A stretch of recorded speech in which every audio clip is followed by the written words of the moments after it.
Yes, folks, welcome back to Celtic Fans TV as the first starting 11 prediction of this season ahead of tomorrow's opening league game against Aberdeen at Celtic Park.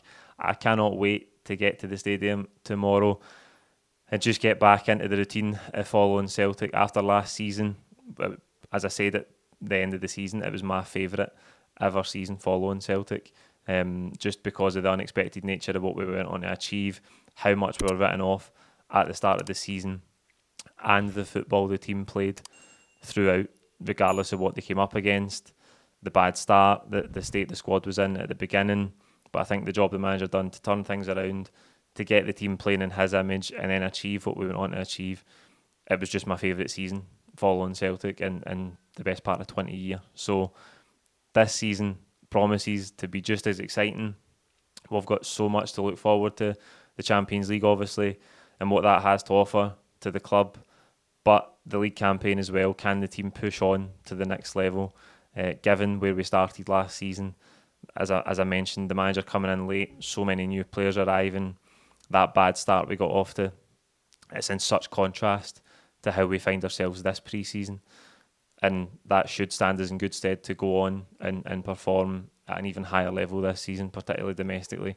I know the Champions League is going to be a huge test for us, and we'll talk about that as we approach the draw next month. But it's so exciting to think about going to watch this team this season after the entertainment that they gave us last campaign. So obviously we face Aberdeen tomorrow. It will be a very different Aberdeen to that of last season. Stephen Glass was there at the beginning of the campaign. Jim Goodwin took over towards the end. They've had a lot of turnover of players. They sold their two prized assets in Calvin Ramsey and Lewis Ferguson as well. And to be fair to them, they got decent fees. The best part of £10 million between the two of them. They've brought in a lot of new players. I think the team is going to be much more like a normal Jim Goodwin team, if you like. They're going to be playing a lot more like his St Mirren team, maybe hard to beat. They'll be aggressive. I think this season Aberdeen will look very different to the way they have done over the past 6-7 years, because even when Stephen Glass was there last season, there was still quite a few players left over for the Derek McInnes era. But I think Jim Goodwin is going to try and take them in a new direction. It'll be interesting to see how they end up performing this season, where they end up in the table. Obviously disappointing for them to miss out on the top six last season. I think they'll be very different. I think they'll present a good test for us tomorrow. They have played 4 competitive games in the Premier Sports Cup so far. They've won all 4. Again, not against high calibre opposition. It was Peterhead, Dumbarton, Stirling Albion and Raith Rovers.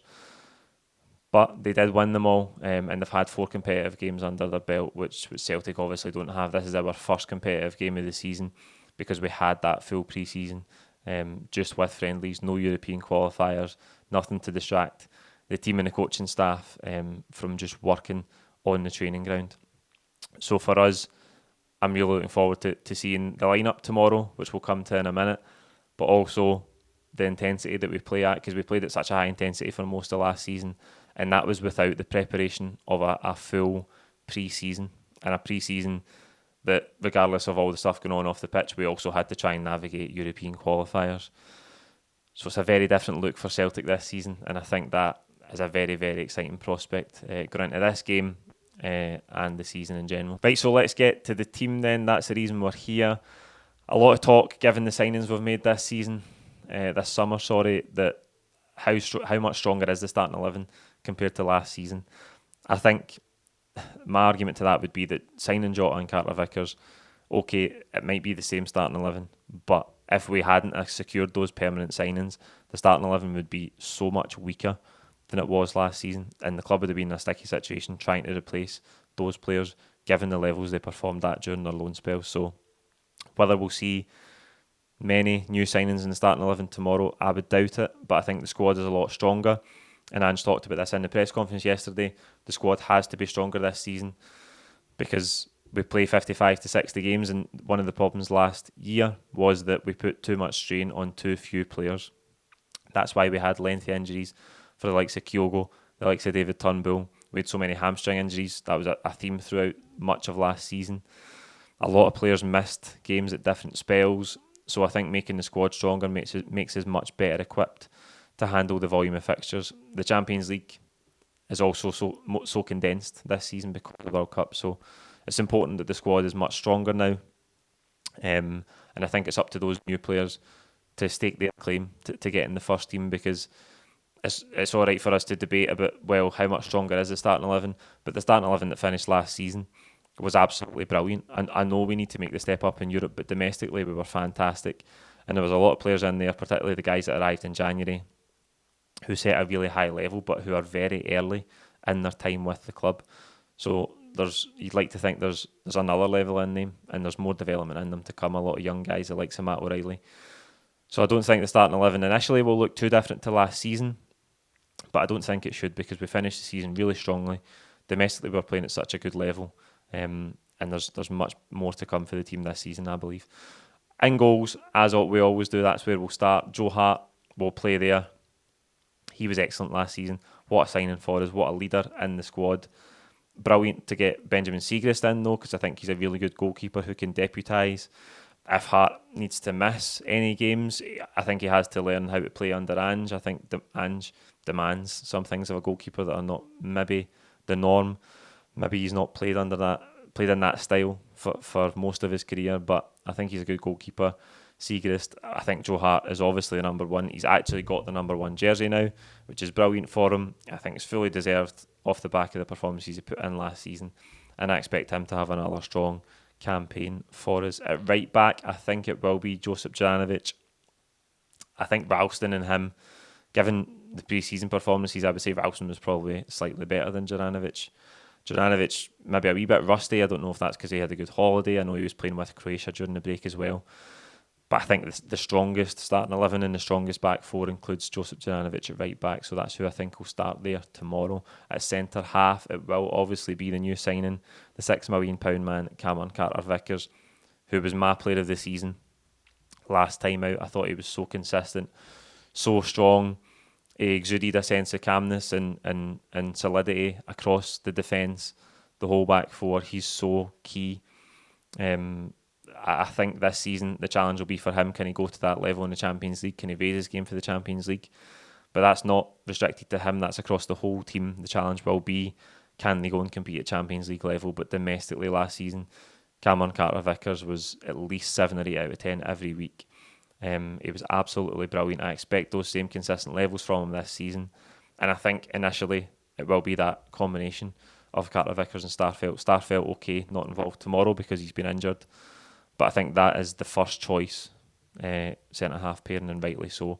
Whether Jens can make a breakthrough and really challenge for a position in the team, that's yet to be seen. And I think tomorrow, with Starfelt out, we will see Stephen Welsh take that position. I think it's too early for Jens. There was also a rumour this week that he picked up a knock in training. Although Ange did say yesterday that the only two players who miss this game tomorrow are Carol Starfelt and Ideguchi. I just think Welsh, I think the manager trusts him. There's also talk of another bid coming in for him. A loan with an option to buy. There was a link with Udinese last summer, and it's clear the club wants to keep him. I think he's in the manager's plans. Whether that's as a squad player, to play back up in situations like this when Starfelt was out, that remains to be seen. I think that is the situation. But I think it's a sign, if the manager doesn't want him to leave the club, that he is going to play minutes, and I think tomorrow that means that he'll start in that position. At left back, this is a big one. We've brought in £3.5 million signing in Alexandro Bernabé, but I think it has to be Greg Taylor, given how consistent he was towards the end of last season, the number of big performances he put in big games, particularly the games against Rangers are the ones that stand out with Taylor last season. And that last 5 or 6 months he really stepped up and performed. I think he's got to keep that position. I think it's up to Bernabé to take that jersey off of him, to push him. And when Bernabé gets minutes, whether it be in some games where Taylor's rested or injured or off the back of European games, whether we get to European games and Bernabé's already moved up the pecking order, we'll see. But I think initially Taylor has to keep that position, given the service that he gave last season. and it's up to Bernabei to challenge him to take his position and press in the minutes that he gets. The early signs for me with Bernabei is that he's really quick, he's really promising going forward. He looks like he's got great delivery on him. He's also got a great strike on his left foot by the looks of things. He is very one-sided though. My early impressions say that he's very one-sided. And defensively, I'm just not sure where his level is yet. I know that's maybe something that with Greg Taylor, people are unsure, particularly in Europe, and we know we're going to be really tested in the Champions League. But I think it's Taylor's position right now, and it's up to Bernabei to change that. In the deep midfield position, it will be the captain who will unfurl the league flag. What a great sight that will be. Brilliant atmosphere tomorrow, as I've mentioned already. A full stadium display as well. I just can't wait to see what that's like. There's been very few of them over the years at Celtic Park. The ones that stand out are obviously the Lisbon Lions one against Hearts the last game of the season, the one against Barcelona. So I think a full stadium display could be really impressive, and it'd be brilliant to see the captain unfurl the flag and then obviously take his position in midfield, where he's absolutely tremendous week in and week out. I think in front of him, we've got a lot of competition for places. Turnbull has been good in pre-season, I've thought. A couple of really good goals. I think Turnbull gives us something different to Hatate and to O'Reilly. But I think the starting three tomorrow is going to be McGregor, Hatate and Matt O'Reilly. Hatate has been the standout for me in pre-season. Absolutely brilliant. I really hope he maintains those levels. I did mark him as my overperformer. I hope he's the overperformer this season in the predictions video. I'll link that up here and at the end if you haven't seen it already. But Vio Hatate's got everything, and I think if he can stay fit and keep his sharpness up, he'll be a brilliant player for us this season. And likewise, Matt O'Reilly beside him. What a player. 21 years of age. I'm so excited to watch him this season. He's got so much potential, and I expect him to go on another level. So I think that'll be the starting three in there tomorrow. On the right-hand side, I'm going to go with Jota. A new graphic for Jota, by the way. I hope you're happy with that one.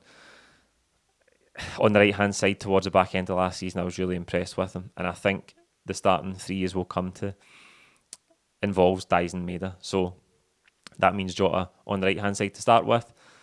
There's always a lot of fluidity between them. They change positions. I think that will be the case tomorrow as well. I think Maeda will start on the left-hand side, and we know what Maeda gives us. A great finish, by the way, last week. I obviously wasn't at the Norwich game or involved in any of the content, but brilliant inventive finish. Gets goals. He gets in good positions and he gets goals. We know technically it's probably the weakest side of his game, but I mean, he's so important to how this team functions, and off the ball, his work and pressing the opposition is like no other. So I think Maeda will start, and I think leading the line tomorrow it will be Kyogo, Furuhashi.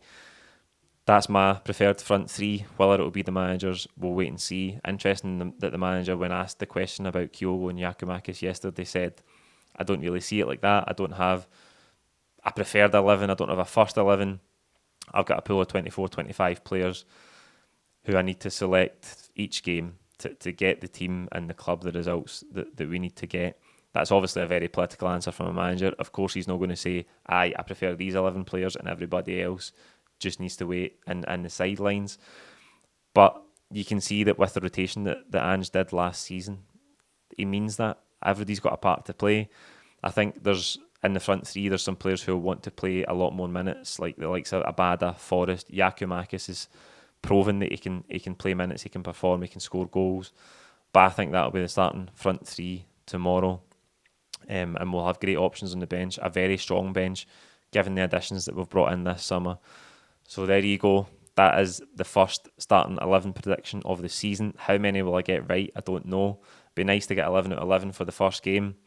But we'll see when the team gets released tomorrow how far off I am. Like this video, comment with your own thoughts below. Don't forget to subscribe if you haven't already. We'll see you tomorrow with all of the normal full-time content and the post-match pint from Malone's as well. Enjoy the game wherever you're watching it tomorrow. If you're going, soak up the atmosphere, enjoy the flag celebrations, and then enjoy watching another season of Ange Postecoglou's Celtic. See you tomorrow.